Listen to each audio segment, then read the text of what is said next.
Some may call them Gaijin houses, and normally a guest house will provide one room for sleeping, a shared kitchen, and a shared bathroom.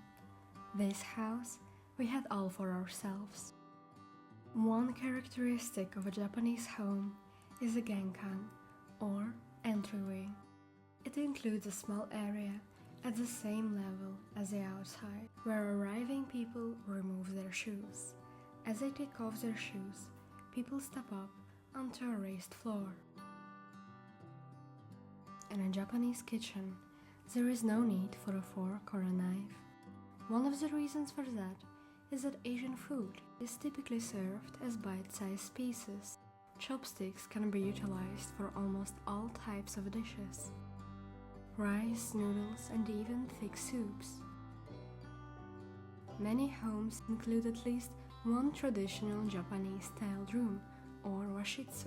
It features tatami flooring, shoji rather than draperies covering the window, fusuma separating it from the other rooms, and oshire, a closet with 2 levels for storing futons, and a wooden ceiling.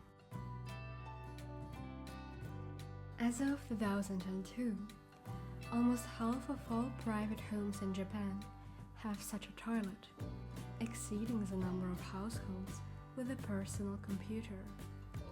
More on that in the previous video.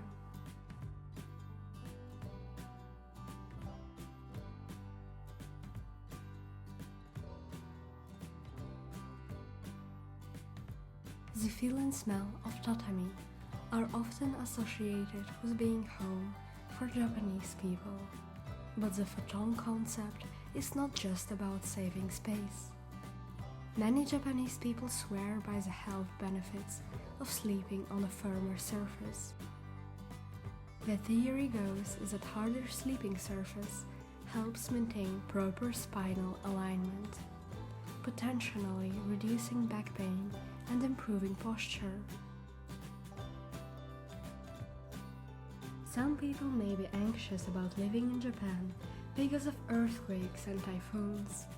But even if an earthquake with a seismic intensity of 5 class occurs, the house that meets the recent Japanese building coding requirements is rarely destroyed.